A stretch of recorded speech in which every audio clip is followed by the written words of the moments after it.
Gostaria de abrir em Mateus capítulo 2.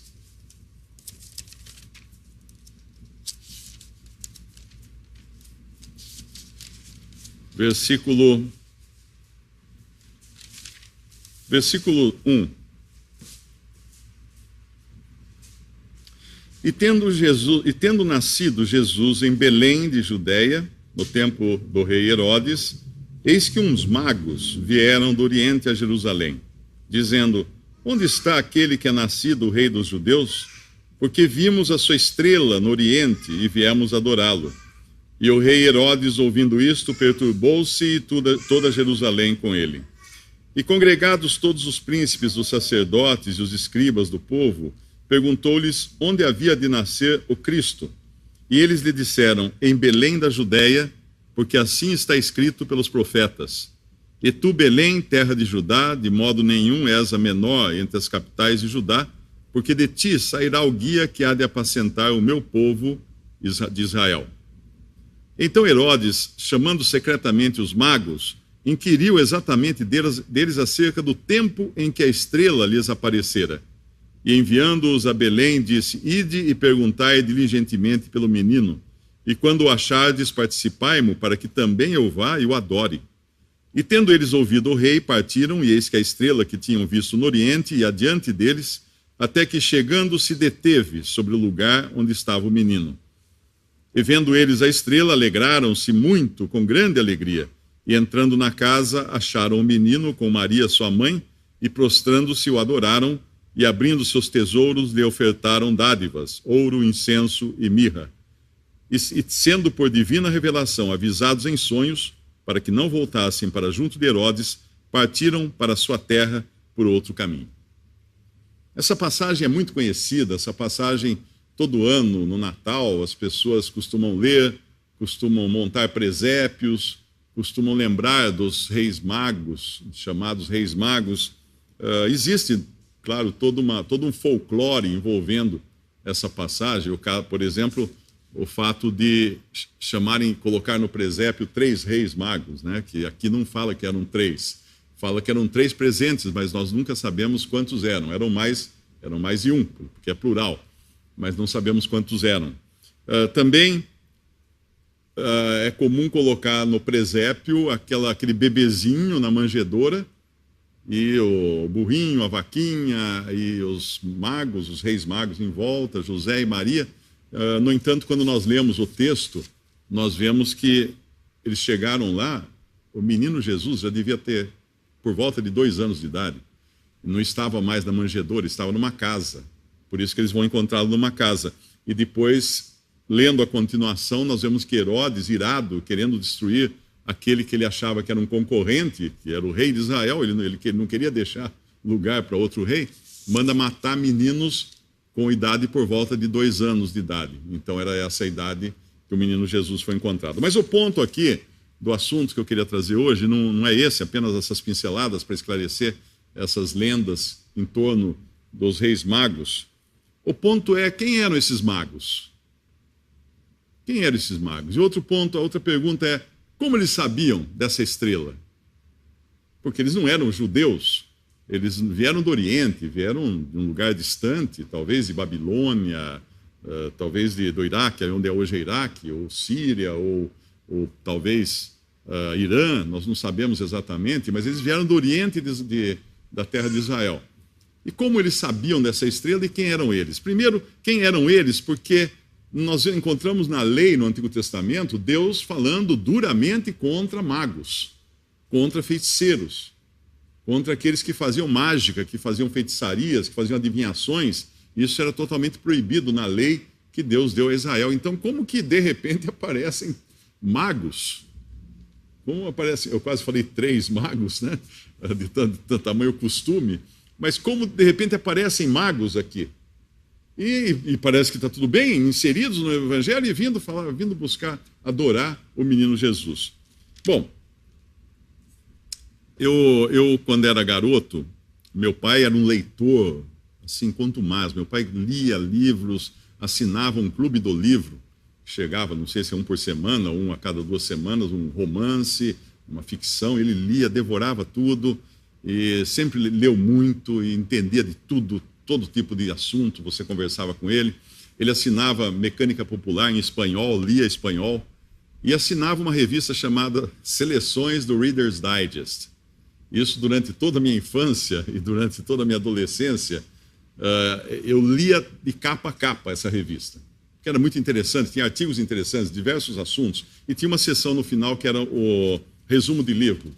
Um livro famoso era ali resumido e dava para ler muito bem, dava para entender exatamente o que era o livro. E uma delas, eu me lembro até hoje dessa edição, deve ter sido nos anos 70. Eles fizeram a condensação de um livro chamado, em português, seria, não sei se existe edição portuguesa dele, mas em inglês, Motel of Mysteries. Seria Motel de Mistérios. Lembrando que motel nos Estados Unidos tem outra conotação. Motel é um hotel de estrada. Não tem a conotação que tem no Brasil. E a história se passa, é uma ficção, é uma comédia, é um humor. A história se passa no ano 4022, quando alguns arqueólogos descobrem um quarto de motel. Desenterram lá, encontram uma porta, inclusive está escrito na porta, não perturbe. Então eles deduzem imediatamente que era um sarcófago que não era para ninguém entrar, como aqueles que se encontravam no Egito. Mas eles entram, eles são arqueólogos, eles precisam investigar aquele sarcófago. E eles entram naquele quarto, eles encontram aquela cama, um esqueleto deitado na cama, sentado assim, encostado, que aquele motel deve ter sido destruído por algum tipo de guerra ou qualquer coisa. Então ele foi enterrado com tudo que estava dentro. E tem um esqueleto sentado na cama, olhando para uma TV. E no banheiro tem outro esqueleto deitado dentro da banheira. E aí os arqueólogos publicam as suas conclusões desse sarcófago que eles encontraram. Então eles dizem que aquela era uma cama sacrificial, onde eram feitos os sacrifícios. Em frente ficava o altar, que eles ficavam olhando para o altar, adorando o Deus deles nesse altar. Na outra câmara desse sarcófago havia um sarcófago, né? Tipo uma tumba de cerâmica, de metal revestido com cerâmica branca, e dentro outro esqueleto que foi sepultado ali. E eles, examinando dentro daquele sarcófago, descobriram que havia um objeto que eles logo perceberam que era para a pessoa colocar no pescoço enquanto fazia as suas orações e os seus sacrifícios, que era o assento da privada. E um outro objeto que tinha uma correntinha que era para pendurar no pescoço, que era a tampinha da pia. E aí eles vão descrevendo todos os objetos do banheiro dentro de uma conotação de um sarcófago de um povo antigo, pagão, ignorante, primitivo. Inclusive, a privada, aquele buraco, era para eles falarem com os mortos. Então a pessoa baixava lá e clamava, fazia orações, invocações de mortos lá para debaixo da terra, através daquele orifício. O que eles fizeram, na realidade, foi mostrar, eu nunca esqueci essa história, foi mostrar o seguinte: a interpretação de fatos é muito condicionada aos nossos preconceitos, às nossas ideias preconcebidas. Porque eles não faziam ideia que aquele povo não era, quem construiu aquela câmara, aquele sarcófago, não era um povo atrasado, primitivo, um povo ignorante. Eram pessoas modernas, nos tempos atuais, eram pessoas modernas. E muito do que nós olhamos, às vezes, das civilizações antigas, nós pensamos que eram atrasados, eram pessoas totalmente brutas, que não entendiam nada. Mas quando você vai buscar, investigar sobre isso, você encontra coisas incríveis.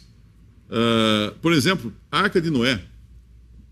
A Arca de Noé teve uma organização nos Estados Unidos que construiu uma Arca de Noé em tamanho normal. Quem quiser, faz uma busca da Arca de Noé em inglês no YouTube. Tem lá vídeos, documentários, mostrando os aposentos da Arca, o tamanho da Arca, tudo. É incrível, é simplesmente... A minha filha visitou, levou os filhos dela para visitar. É fantástica, porque é um negócio do tamanho de um Titanic, todinho feito de madeira. Claro que ela não está dentro d'água, tá? É um parque, fizeram todo um parque, e está lá essa arca no meio do parque. Mas é fantástico o tamanho das coisas. As câmaras para os animais, lugar para depositar comida, um lugar para os aposentos de Noé e seus filhos. E então, como é que alguém construía um navio daquele? Tão no passado, tinha muita tecnologia. Tinha muita tecnologia. Hoje já se sabe, por exemplo, que alguns povos que nós não temos muita informação deles, como os chineses, eram muitíssimo mais avançados que os povos europeus. Tanto é que quando chegaram aqui os Cristóvão Colombo e depois Pedro Álvares Cabral, chegaram nas Américas, eu vi uma réplica, eu estive dentro de uma réplica da nau de Colombo, né? É uma brincadeira, é uma casquinha de nós aquilo ali. Tinha que ser muito maluco para atravessar o Oceano Atlântico naquela casquinha de nós. No entanto, naquele mesmo ano, 1492, eu creio, havia um navio na China que era do tamanho de um transatlântico moderno, um navio de guerra, que era todinho feito de madeira. Então a tecnologia já existe há muito tempo, os homens já eram inteligentes há muito tempo. Tanto é que a teoria da evolução, ela empaca quando tenta explicar a evolução das línguas, porque as línguas não evoluem, as línguas involuem, as línguas vão cada vez regredindo mais, se tornando piores do que eram no passado. Você pega o grego, por exemplo, era muito mais sofisticada a língua. O hebraico, o aramaico, o sânscrito, eram línguas sofisticadíssimas, que perderam-se com a simplificação e tudo, e hoje nós temos que ler a Bíblia e às vezes recorrer ao grego para entender certos termos, porque na nossa Bíblia colocam tudo com o mesmo nome, mas aquilo no original grego tem diferentes significados. Então, havia sim conhecimento, havia tecnologia. Adão foi criado sabendo falar um idioma. Não sabemos que idioma é esse, mas ele já falava, Eva já falava. Acabaram de dizer que já falavam, conversavam, com o idioma completo, com todos os verbos, substantivos, com tudo. Toda uma estrutura idiomática já estava lá na cabeça de Adão quando ele foi criado. Deus depois iria confundir as línguas, criando novas línguas para os homens, para eles poderem se espalhar pela terra.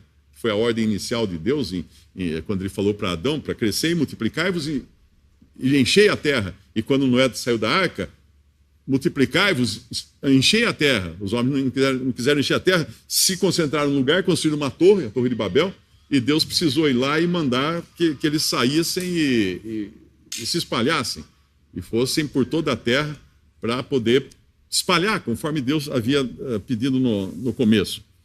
Mas, quando nós, voltando agora ao assunto dos magos, quem eram esses magos, né? Eram homens sábios. A tradução mago atrapalha um pouco, porque, na verdade, a tradução correta seriam sábios. Sábios do Oriente. Sábios do Oriente. Porque naquela época, você tinha, por exemplo, astrologia, tipo horóscopo. Você tinha astronomia. Um astrólogo, ele era um astrônomo. Porque Deus, no princípio, quando colocou os astros no céu, ele colocou como sinais para os homens, para dar direção aos homens. E durante toda a história da humanidade, os homens se guiaram pelas estrelas. E hoje, até hoje, um satélite, quando é mandado para o espaço, ele se localiza pelas estrelas.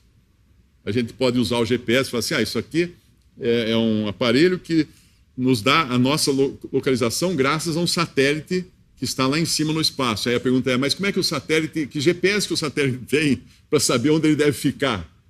Que lugarzinho que ele tem que ficar no espaço? Ele também tem todo um sistema de cálculo, de medição pelas estrelas. Você tem, por exemplo, a tecnologia óptica. Muitos museus têm centenas de esferas feitas de cristal polido, que eles não expõem, porque eles não sabem para que servem.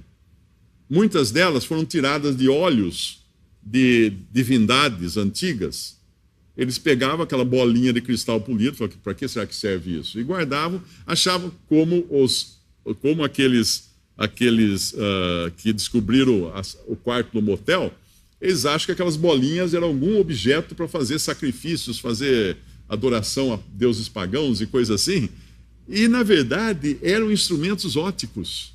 Hoje já se sabe que os antigos tinham lentes, faziam lentes polidas de cristal, poliam o cristal até transformar em lentes, porque eles tinham capacidade de observar os céus. Senão, como que eles iam ter, como eles teriam descoberto os planetas que descobriram antes da invenção oficial, né, vamos chamar assim, do telescópio? Eles descobriram, eles tinham também equipamentos para poder...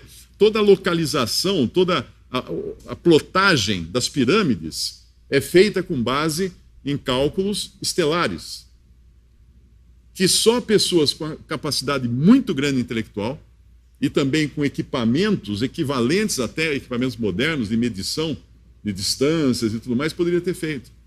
Então eles tinham uma tecnologia fantástica.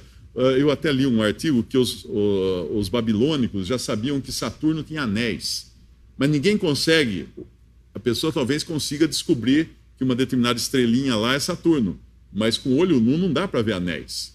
Você teria que ter um telescópio. Teria que ter um telescópio. Existem equipamentos em museus, existe uma bateria de 2000 anos, uma bateria com pilha de 2000 anos, que ninguém sabe para que servia isso. Para que servia 2000 anos? Ninguém tinha radinho, ninguém tinha nada, rádio a pilha, mas tinha lá uma bateria que funcionava. Se eles colocassem suco de limão dentro e com os terminais que eram os metais corretos para criar uma bateria com suco de limão, que a gente fazia na escola, ela funcionava, podia até acender fogo, criar faísca para acender fogo. Então, entender que no passado havia muita inteligência, muita tecnologia, muita sabedoria. Então, esses magos eram os cientistas da época. Eram os sábios da época. Só que, na época, um mago, um cientista, ele tinha um cabedal enorme de conhecimento, não apenas de astronomia, mas de medicina, de remédios, de química, de botânica. Um dos livros que tinha em casa era uma coleção de Tesouro da Juventude. Eu não sei onde foi parar, eu acho que deve estar com os meus sobrinhos, o Tesouro da Juventude, ou com a minha irmã. Eu devorei essa coleção, era de 1955. E a tabela periódica, em 1955, era uma piada. A tabela periódica dos elementos químicos era uma piada perto do que hoje é a tabela periódica, porque muitas coisas foram descobertas recentemente. Então, é uma audácia muito grande os homens se acharem inteligentes, acharem que evoluíram. Não, ninguém evoluiu. O homem já foi criado integral, com todas as suas capacidades. Ele não passou por fases. Mas os homens da caverna... Bom, se você vai na Austrália, quando os primeiros britânicos começaram a se mudar para a Austrália, a Austrália, na verdade, era uma ilha-prisão. Mandaram os bandidos para a Austrália. A Austrália é colonizada por prisioneiros da Inglaterra que eram mandados para lá. E quando chegaram lá, descobriram que havia lá homens da caverna, os aborígenes australianos, que tinham os rostos diferentes completamente dos ingleses, mas eram... Tanto é que hoje tem cientistas dentre os aborígenes. Eles só estavam isolados e não tiveram comunicação, por isso que não tinham certas coisas que os britânicos tinham. Então, esses magos eram homens sábios da sua época. Quando nós vamos lá em Daniel, capítulo 5, e aqui é importante ver isso, porque nos ajuda a entender que Daniel também era um mago. O livro de Daniel, capítulo 5.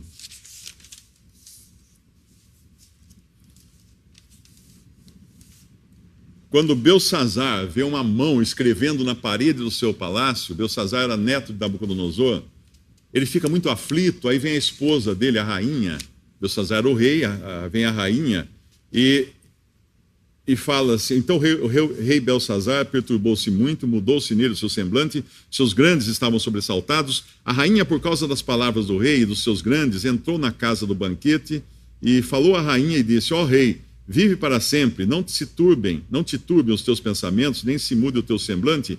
Há no teu reino um homem que tem o espírito dos deuses santos. E nos dias de seu pai, Nabucodonosor, se achou nele luz, inteligência e sabedoria, como a sabedoria dos deuses. E teu pai, o rei Nabucodonosor, sim, teu pai, o rei, ó rei, o constituiu chefe dos magos, dos astrólogos, dos caldeus e dos adivinhadores. Daniel era chefe dos magos. Com isso a gente entende que o mago não era alguém que fazia magia só. Também tinha o mago que fazia feitiçaria. Mas qualquer pessoa sábia naquele tempo era considerado um mago. Ele fazia adivinhações? Sim, como Daniel fazia. Na cabeça dos incrédulos, Daniel era um adivinho. Eles não sabiam que Daniel recebia a revelação direta do Deus verdadeiro. Aquelas adivinhações dele eram adivinhações, na verdade eram profecias recebidas do Deus verdadeiro. Mas assim como os cientistas daquela época, os magos que eram cientistas da época, faziam adivinhações, os cientistas de hoje também fazem adivinhações. Quantas teorias científicas são publicadas para depois serem descartadas? Tem uma frase que é muito conhecida, que é assim: a ciência caminha de funeral em funeral.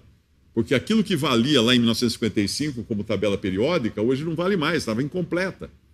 Então, a própria ciência tem suas adivinhações. A teoria da evolução é uma delas. Porque é uma coisa que não dá para provar. Como não dá para provar a criação também, porque é uma revelação. Você não consegue provar nem que Deus criou todas as coisas, nem que Deus não criou todas as coisas. E que o homem teria evoluído. Tanto é que até hoje os cientistas evolucionistas não sabem explicar o inseto. Porque o inseto, existem insetos conservados em âmbar, conservados em cinza vulcânica, conservados em alcatrão, mas eles são insetos. Eles estão lá milhares de anos, talvez milhões de anos, presos lá, mas são os mesmos insetos que existiriam hoje, porque não evoluíram coisa nenhuma. Mas vamos voltar ao nosso assunto. Então, entendemos quem eram os magos. Agora, que estrela era essa? Que estrela era essa? Lá em Números, capítulo 22, nós vamos conhecer um mago. Só que esse não era um mago como Daniel, que era um profeta de Deus, um servo de Deus. No capítulo 22 de Números, nós vamos conhecer um outro mago, ou um outro cientista, um outro adivinhador da sua época, ou visto como, enxergado como adivinhador por todas as pessoas, chamado Balaão.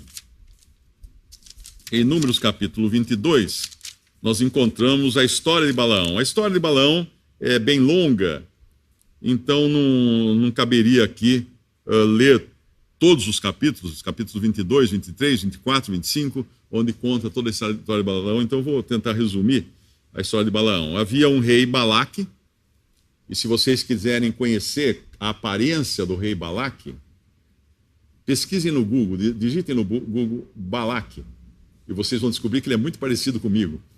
Porque, na realidade, o Google, quando coloca alguma informação, ele pega uma foto do Balaque, ou de Moisés, ou de qualquer outro, e como não existe, claro, foto de Balaque, né, de verdade, ele acaba pegando fotos de novela, de filme, e por alguma razão eu devo ter falado sobre Balaque em alguns dos meus vídeos, e tem meu retrato lá como sendo o Balaque.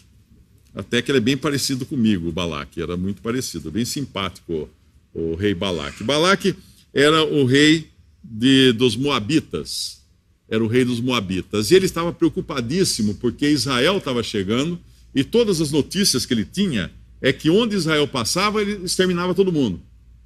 E os Moabitas tinham enganado Israel um tempo antes, e agora eles iam ter a lição deles, eles iam ser castigados pelo povo de Israel. Então, no capítulo 22, versículo 5, ele enviou mensageiros a Balaão, filho de Beor, a Petor, que está junto ao rio, na terra dos filhos do seu povo, a chamá-lo, dizendo: eis que um povo saiu do Egito, eis que cobre a face da terra, e parado está defronte de mim. Vem, pois, agora, rogo-te, amaldiçoa-me este povo, pois mais poderoso é do que eu, para ver se eu poderei ferir e o lançarei fora da terra. Porque eu sei, a quem tu abençoares será abençoado, e a quem tu amaldiçoares será amaldiçoado. Então, ele mandou seus anciãos, os seus secretários, os seus ministros, buscar Balaão.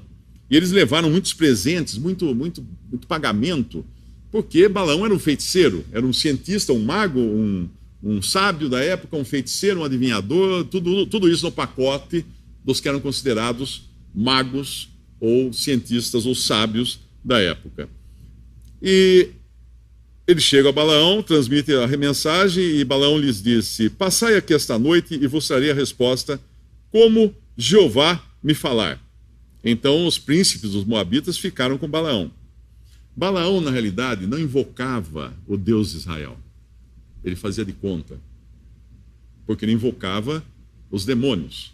Assim como em qualquer sessão espírita, em qualquer sessão que se invoca supostamente pessoas mortas, quem atende o telefone são demônios. Demônios com 6.000 anos de experiência em enganar os homens. Então eles atendem o chamado e dá aquilo que a pessoa está querendo ouvir. Aí está tudo bonito, a pessoa que morreu está num lugar melhor, etc. e tal. Mas são demônios. A Bíblia mostra que são demônios. E ele era um invocador de demônios. Mas, para impressionar o seu cliente aqui, ele fala: eu vou invocar Jeová. Eu vou invocar Jeová. Só que o problema que ele tem agora é que o Senhor Jeová realmente aparece para ele. Fala com ele. Ele não esperava por essa. Ele discou um número e quem atendeu era outro. Era outro. Porque o Senhor tinha muito interesse no seu povo. Ele não queria de maneira alguma que o seu povo fosse amaldiçoado. E veio Deus a Balaão. Na realidade é Elohim que vem a Balaão. Elohim é Pai, Filho e Espírito Santo. Elohim é uma palavra plural, é Deus no plural. Deus é um. Mas quando fala Elohim é porque são as três pessoas da Trindade. E veio Elohim a Balaão e disse: quem são esses homens que estão contigo? E Balaão disse a Elohim: Balaque, filho de Zippor, rei dos Moabitas, nos enviou, dizendo: eis que o povo que saiu do Egito, etc., amaldiçoa-mo, porque ele não vai conseguir pelejar contra esse povo. Então disse Deus, ou Elohim, a Balaão: não irás com ele, nem amaldiçoarás a esse povo, porquanto bendito é. E Balaão volta, então, na manhã seguinte, e explica para os príncipes que ele não vai poder fazer esse serviço dessa vez. O que Balaque fica sabendo disso? Manda príncipes mais importantes, mais nobres, ainda com presentes mais caros ainda, para ver se convence Balaão. E quando eles vão, o Senhor acaba dizendo para Balaão: agora vai com eles. E ele vai, e chega lá na terra dos Moabitas, oferece sacrifícios e tudo mais, e recebe então revelações de Deus, o Deus verdadeiro. Mas no caminho para lá, ele tem uma surpresa, porque o Senhor, Jeová, em forma humana, aparece para ele. Isso está no capítulo 22, no versículo 21. Então Balaão levantou-se pela manhã, albardou a sua jumenta e foi-se com os príncipes de Moabe. Agora ele aceitou o convite para ir lá. Isso aqui é o que nós chamamos de vontade permissiva de Deus. Você tem uma vontade de Deus quando ele fala assim: não vá. Aí você insiste. Ele fala: vá. É como uma criança que eu sempre me lembro dos meus filhos, às vezes tinha essa experiência, né? Não põe a mão aí que está quente. Aí ele olhava assim e punha. Aí dava um grito, chorava e tudo mais, quer passar pomada no dedo e tudo. O que era aquilo? Não obedeceu a primeira ordem, então o pai fala assim: então vai, faz para você ver o que vai acontecer. E Deus falou isso para Moabe, para Balaão. E Balaão foi, e a ira de Deus acendeu-se, a ira de Elohim acendeu-se, porque ele ia. E o anjo do Senhor, aqui é o anjo do Senhor, não é um anjo do Senhor, é o anjo do Senhor. Quando na Bíblia você encontrar o anjo do Senhor, é o próprio Senhor Jeová em forma humana. Quando encontrar um anjo do Senhor, é um anjo. Ok? Isso fica fácil de entender a passagem. Aqui o próprio Senhor apareceu no caminho, mas para a jumenta. Para a jumenta viu o Senhor. Mas Balaão não viu. Aí a gente pode pensar: Balaão estava numa posição espiritual inferior a uma jumenta. E essa é a condição de muitos hoje que não creem na palavra de Deus. Não creem na palavra de Deus. Eu sei que é ofensivo falar uma coisa dessa, mas não creem que Deus possa falar com os homens, como o Senhor estava tentando avisar Balaão para ele não ir. E ele então tem todo um problema aqui: a jumenta não quer ir, a jumenta empaca, a jumenta joga ele contra um muro de pedra, ele bate muito na jumenta, até que chega um momento, vendo, pois, o anjo do Senhor, vendo a jumenta, o anjo do Senhor, apertou-se contra a parede o pé de Balaão, pelo que tornou a espancá-la. Então o anjo do Senhor passou mais adiante, se pôs num lugar estreito, onde não havia caminho para se desviar, nem para a direita, nem para a esquerda, e vendo a jumenta, o anjo do Senhor deitou-se debaixo de Balaão. A ira de Balaão acendeu, se espancou a jumenta com o bordão. Então o Senhor abriu a boca da jumenta, a qual disse a Balaão: que te fiz eu que me espancasse essas 3 vezes? E Balaão disse à jumenta: porque zombasse de mim, oxalá tivera eu uma espada na mão, porque agora te mataria. E a jumenta disse a Balaão: porventura não sou eu tua jumenta, em que cavalgaste desde o tempo que eu fui até hoje? Costumei alguma vez fazer isso assim contigo? Ele respondeu: não. Então o Senhor abriu os olhos a Balaão, e ele viu o anjo do Senhor, que estava no caminho, e a sua espada desembainhada na mão, pelo que inclinou a cabeça e prostrou-se sobre a sua face. E o Senhor cobrou dele: por que você espancou a sua jumenta? 3 vezes espancou a sua jumenta. A jumenta me viu, e já 3 vezes se desviou diante de mim, e se ela não se desviasse diante de mim, na verdade, que eu agora teria matado você, teria te matado, e eu ia deixá-la com vida. Olha que mensagem, que susto, que mensagem tremenda que Balaão recebeu nesse caminho. Agora ele vai continuar o seu caminho, depois de ter levado esse susto, essa reprimenda, vai chegar lá e não vai conseguir amaldiçoar Israel e vai abençoar Israel. Várias vezes, inclusive. E cada vez que ele abençoa, Balaque fica muito irado e manda ele insistir de novo: tem que amaldiçoar. Então vai praticamente 3 capítulos, 2 ou 3 capítulos aqui, Balaão abençoando Israel. Aí chegamos no ponto que importa para nós aqui, no capítulo 24 de Números, versículo 16. Versículo 15. Então alçou a sua parábola e disse: fala Balaão, filho de Beor, e fala o homem de olhos abertos. Fala aquele que ouviu os ditos de Deus, o que sabe a ciência do Altíssimo, o que viu a visão do Todo-Poderoso, caído em êxtase de olhos abertos. Vê-lo-ei, mas não agora. Contemplá-lo-ei, mas não de perto. Uma estrela procederá de Jacó, e um cetro subirá de Israel, que ferirá os termos dos moabitas e destruirá todos os filhos de Sete. Ele faz uma profecia aqui, tremenda, que tem 2 partes.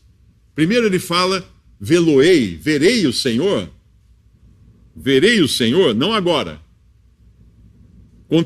Contemplarei o Senhor, mas não de perto. Por quê? Porque ele sabia que ele ia ser condenado. Ele não ia ter proximidade de Cristo, jamais. Mas ele era obrigado agora a fazer essa profecia, e ela tem 2 partes. Uma estrela procederá de Jacó, e um cetro subirá de Israel. A estrela nos fala de um guia, porque Deus, lá em Gênesis, no primeiro capítulo de Gênesis, Deus criou as estrelas no céu para servirem de guias para os homens. Então, muitas vezes na Bíblia, estrelas são usadas como simbologia para guias espirituais, tipo anjos, são também chamados de estrelas, e para Cristo, que além de ser identificado como uma estrela, é chamado também de sol da justiça, porque as estrelas, a lua e o sol, são os astros que Deus deu para guiar o homem. Então essa estrela aqui é a estrela. A estrela que iria indicar realmente que o rei de Israel estaria vindo. E esse rei, aí o cetro se levantará, subirá de Israel. O cetro é um bastão de governo. Então 2 partes. Primeiro viria essa estrela. Depois viria o cetro. Cristo iria reinar. O Messias prometido a Israel seria avisado que ele chegaria. E depois o Messias e rei de Israel reinaria e exterminaria seus inimigos, inclusive os moabitas. Depois Balaão,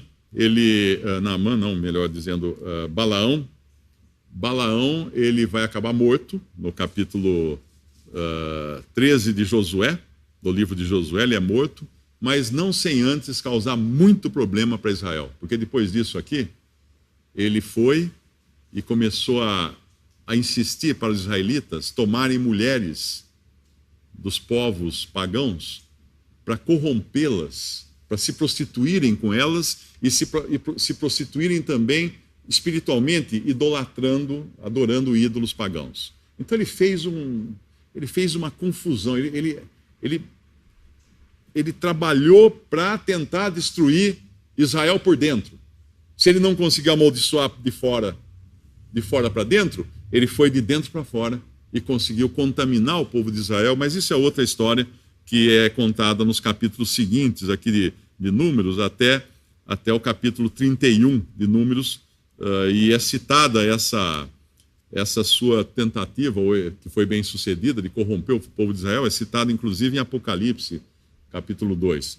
Mas vamos ao que interessa. Então, esses magos, esses homens sábios, que deviam ler muitos manuscritos, inclusive os textos dos judeus, os textos de Moisés, que Números foi escrito por Moisés. Esses sábios tinham acesso às escrituras, porque um sábio não é sábio se ele não tiver uma vasta gama de conhecimento. Então, se você se acha sábio, inteligente, entendido e rejeita as escrituras, isso não é ser sábio. Isso não é ser sábio. Porque as escrituras naquele tempo faziam parte da biblioteca dos homens sábios. Tanto é que quando a gente vai, depois de milhares de anos lá na frente, nos evangelhos, nós vamos encontrar esses magos ou sábios do Oriente, sabendo a história toda de Balaão. E sabendo que uma estrela seria mostrada para indicar a vinda, a chegada do rei de Israel. Aqueles homens que ficavam perscrutando os céus, e hoje tem mapas estelares dos tempos dos babilônios, que são perfeitos. Ninguém entende como é que eles conseguiam fazer todo o mapeamento do céu sem ter os equipamentos modernos, e são ótimos os mapas estelares daquela época. E esses homens viviam olhando para os céus e para as estrelas, de repente aparece uma estrela lá que não está no mapa. Não está no mapa, não está no programa. Aí eles se lembram de Balaão, eles se lembram da profecia de Balaão, o rei de Israel. Vamos seguir aonde essa estrela levar. E eles começam a ir, a estrela vai na frente deles até chegar lá em Israel. Deus guia as pessoas que não se deixem cegar pelo orgulho humano. Ele quer mostrar a você o caminho da salvação. Ele quer mostrar onde está Cristo Jesus, quem é Cristo Jesus, quem é o Salvador. Mas isso só aqueles que estiverem os olhos abertos, não os olhos bem abertos como Balaão, que ficou sabendo tudo aquilo, mas na realidade era um homem ímpio que só queria mesmo brigar com Deus. Você já tentou brigar com Deus? Esse era Balaão. Aí nós vamos em João capítulo 5 e vamos encontrar homens religiosos da época de Jesus que rejeitavam, embora eles conhecessem as escrituras de trás para frente, eles rejeitavam o conhecimento que Deus colocava bem diante do nariz deles. Capítulo 5 de João, versículo 37 diz assim: e o Pai que me enviou, ele está falando aqui com os judeus religiosos, os mestres da lei, os escribas, os sacerdotes, os fariseus. E o Pai que me enviou, ele mesmo testificou de mim. Vós nunca ouvistes a sua voz, nem vistes o seu parecer. E a sua palavra não permanece em vós, porque naquele que ele enviou, não credes vós. Eles estavam com a estrela na frente deles. Nós chamamos de estrelas do cinema, estrelas da música, e a única estrela verdadeira mesmo é a estrela da salvação, é Cristo Jesus. Estava na frente deles. Vós nunca ouvistes a sua voz, nem vistes, e a sua palavra não permanece em vós, porque aquele que ele enviou, aquele que Deus enviou, naquele que Deus enviou, não credes vós. Examinais as Escrituras, porque vós cuidais ter nelas a vida eterna, e são elas que de mim testificam. Elas falam de mim. E não quereis vir a mim para terdes vida. Ah, que vergonhoso para aqueles homens religiosos judeus que não queriam ir examinar as Escrituras que falavam do Messias, do Rei de Israel, do Salvador, e não queriam ir a ele. E de repente homens sábios do Oriente fazem uma viagem que levou talvez 2 anos a pé para chegar lá em Israel, porque queriam conhecer o Rei de Israel, o Messias que havia sido prometido. Olha que disparate uma coisa dessas. O que você faz com o conhecimento de que Cristo Jesus veio ao mundo salvar pecadores? O que você faz? Você é aquele que está ali acomodado, com todo esse conhecimento na sua frente, todos os dias escutando que Jesus Cristo morreu na cruz para salvar você? Ou você é aqueles que saem do Oriente e viajam direto, dias e dias, para poder se encontrar com o Salvador do mundo? Eu nunca me esqueço, de uma vez me contaram de um irmão que mora nas montanhas da Bolívia, e todos os domingos ele acorda de madrugada, no meio da noite, caminha 4 horas a pé pelos caminhos das montanhas, para chegar numa assembleia que os irmãos estão reunidos para partir o pão, e ele vai lá participar da ceia do Senhor. Depois tem mais 4 horas a pé para voltar para o povoado dele no meio das montanhas. Isso é querer conhecer o Senhor, isso é querer adorar o Senhor Jesus, isso é ter a certeza da sua salvação. Agora ele faz isso por quê? Porque fazendo assim, andando bastante, ele vai ser salvo, como andam esses na estrada, esses andarilhos com uma cruz nas costas, indo para a Aparecida do Norte? Não! O Evangelho não é uma lista de regras e de coisas, de sofrimentos que você deve cumprir para merecer a salvação. O Evangelho é a boa nova, a boa notícia de que Cristo cumpriu tudo o que precisava ser feito para dar a salvação de graça para qualquer pecador arrependido que chegue até ele e simplesmente fala: Senhor, me salva. Me salva.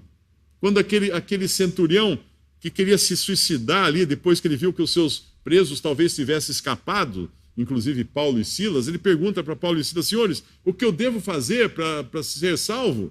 E Paulo e Silas respondem: crê no Senhor Jesus e será salvo, tu e tua casa. Ele podia ter falado assim: mas só isso? Só isso não. Isso foi o maior custo do mundo, a obra mais cara do mundo. Porque o sangue do Filho de Deus foi derramado na cruz para salvar quem? Pessoas boas? Não, pessoas pecadoras. Pessoas pecadoras. E nos versículos em diante, quando o Senhor continua, depois de falar: examinai as Escrituras, porque vós cuidais ter nelas a vida eterna, e são elas que de mim testificam, e não quereis vir a mim para terdes vida. Não quereis vir a mim para terdes vida. Aqueles homens vieram do Oriente para buscar esse Salvador, esse Cristo, quando ele nasceu no mundo. E esses homens aqui, no bem bom ali, pertinho, não querem ir a Jesus, que está na frente dele, para terem vida. E não recebo glória dos homens, diz o Senhor Jesus para eles. Mas bem vos conheço, que não tendes em vós o amor de Deus. Eu vim em nome de meu Pai, e não me aceitais. Se outro vier em seu próprio nome, a esse aceitareis. Ele já dava aqui uma profecia que no futuro virá o anticristo, que será aceito por Israel. Será aceito por Israel. Não por todos. Vai ter um pequeno remanescente que vai crer em Cristo e não vai aceitar o anticristo. Mas a grande massa da população, tanto de judeus como de gentios, irá receber de braços abertos o anticristo, que virá em seu próprio nome. Mas esse que veio, enviado pelo Pai, em nome do Pai, eles não quiseram. Como podeis vós crer, recebendo honra um dos outros, e não buscando a honra que vem só de Deus? Não cuideis que eu vos hei de acusar para com o Pai. Há um que vos acusa, Moisés, em quem vós esperais. Porque se vós cresseis em Moisés, creríeis em mim, porque de mim escreveu ele. Mas se não credes nos seus escritos, como crereis nas minhas palavras? Se não credes nos escritos de Moisés, como crereis nas minhas palavras? Às vezes eu recebo e-mails, mensagens de pessoas espíritas ou da Umbanda, do Candomblé, da Macumba, dizendo que até gostam de ler os evangelhos, mas não o Antigo Testamento. Não aquele negócio que Deus proíbe comunicação com os mortos, que Moisés escreveu essas coisas, né? Lá no Antigo Testamento, lá na lei, lá no Pentateuco, os 5 primeiros livros da Bíblia. Aí eu mostro essa passagem. Se você não crê nos escritos de Moisés, como é que você acha que vai crer em Jesus? Não tem como. Foi de Jesus que Moisés escreveu. Não tem como. Então o ponto é esse. Se você se acha um grande entendedor de muitas coisas e ainda não foi a Cristo, você não entende nada.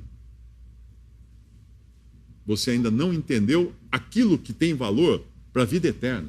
Todo conhecimento humano vai passar. Toda tecnologia humana vai passar. Aqueles homens do passado não eram brutos, não eram rudes, não eram ignorantes, eram sábios.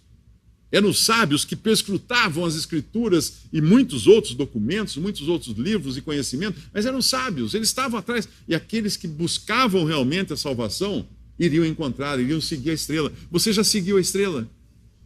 Você já seguiu a estrela que é Cristo? Você já foi buscar onde está esse que é o Salvador do mundo? Em João capítulo 5, versículo 24, o próprio Senhor Jesus fala assim: quem ouve a minha palavra e crê naquele que me enviou tem a vida eterna, não entrará em condenação, mas passou da morte para a vida. E nós sabemos que hoje nós vivemos num mundo praticamente cristianizado, ao lado de cá, do Ocidente, e a maioria das pessoas que professam ser cristãs não tem certeza de vida eterna. Você chega para alguém e fala assim: você crê em Jesus? Eu creio em Jesus, eu vou na igreja, eu leio a Bíblia e tal. Se você morrer agora, para onde você vai? Eu acho que eu vou para o céu. Por que você acha? Porque eu leio a Bíblia, porque eu vou na igreja, porque eu faço tudo, eu dou dízimo, eu faço isso, faço aquilo. Mas não tem isso, ninguém falou para fazer coisa para ser salvo. A Bíblia fala, quem ouve, o Senhor Jesus falou, quem ouve a minha palavra, crê naquele que me enviou, tem a vida eterna, não entrará em condenação, mas passou da morte para a vida. Já agora, nesse momento. Então, você crê em Jesus? Eu creio. Vai para onde então se morrer agora? Eu acho que eu vou para o céu, né? Por quê? Porque eu vou na igreja, porque eu procuro ajudar os pobres, porque não sei o quê. Meu filho, não é isso. Ele deu a salvação de graça. Ele está falando. Tem a vida eterna. Não terá, talvez, porventura, quiçá. Não, tem a vida eterna. Quem ouve a minha palavra e crê naquele que me enviou, tem a vida eterna. Mas o homem detesta a graça. Todo mundo quer tudo de graça nesse mundo. Quando você fala que a salvação é de graça, não, eu quero pagar. Eu tenho que fazer alguma coisa. Não, aí é muito fácil. Não, aí não. Hoje eu recebi um e-mail longo, um textão, né, como se costuma falar hoje na internet, um textão. Porque eu escrevi, depois gravei em vídeo, a respeito da morte de um jornalista que se declarava ateu. E nesse vídeo, nesse texto, eu digo que uma pessoa precisa de um segundo ou uma fração de segundo para se converter, para se arrepender dos seus pecados e crer em Jesus. Então ninguém poderia falar, porque morreu num acidente aéreo, que está perdido. Quem sabe o que se passou naqueles últimos milésimos de segundo entre ele, a sua consciência e Deus ali no meio daquele fogo? Quem sabe? Ninguém morre assim, no meio do fogo. A pessoa começa a queimar e ainda está lá gritando, está sofrendo, mas também o cérebro tem lá muita coisa que escutou do Evangelho. Não era um homem ignorante, não era um homem que não tivesse acesso ao Evangelho, muita gente deve ter evangelizado a ele. Deus pode sim tocar um coração desse no derradeiro momento de sua vida. Mas esse textão que eu recebi de um que se diz cristão, não, nesse caso não, porque ele sempre falou mal de Jesus, sempre falou mal de Deus, como é que Deus agora vai salvar? Vai deixar barato isso? Não entende o que é graça. A única justiça que Deus quer para salvar o pecador é a justiça que ele fez em Cristo, na cruz. Porque ali ele recebeu a justa demanda de Deus para morrer pelos nossos pecados. A justiça que atrapalha a salvação de qualquer pessoa é a justiça própria. Se eu me acho justo, eu mereço ser salvo, aquele não. Falou mal de Jesus a vida inteira, como é que Deus vai salvar ele agora? Eu sim.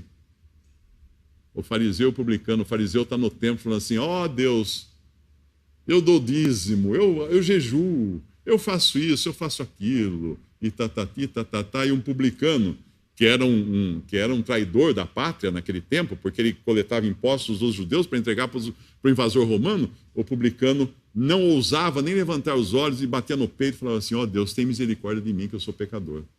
E o Senhor Jesus fala, esse foi justificado.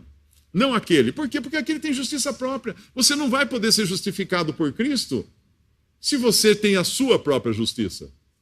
e vai levá-la para o lago de fogo, para a condenação eterna.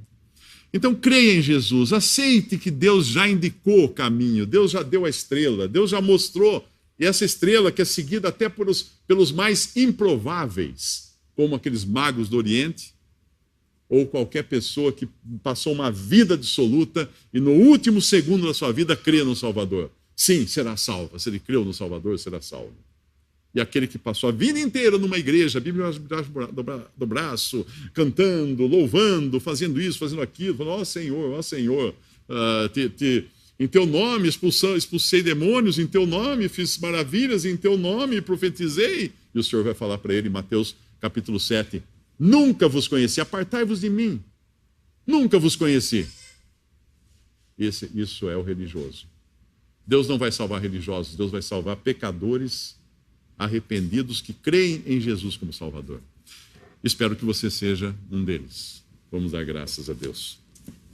Nosso Deus e nosso Pai, nós te agradecemos, ó Pai, por esta mensagem de salvação. Agradecemos pela graça que não espera nada do homem pecador, mas quer dar a salvação sem merecimento. A graça que é perdão sem que o homem mereça. Obrigado, Pai, por esse evangelho. Obrigado por essas boas novas, essa boa notícia.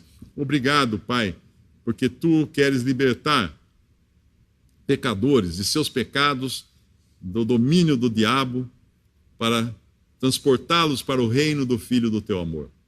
Nós damos graças, Pai, pedimos pelas pessoas que ouviram esta mensagem. Tu conheces o coração de cada uma e tu possas convertê-las, Pai. E se elas já conhecem a Cristo, tu possas dar a certeza da salvação eterna para que elas saibam efetivamente que jamais podem perder aquilo que elas mesmas não conquistaram por esforço próprio, mas foi recebido por graça de Deus.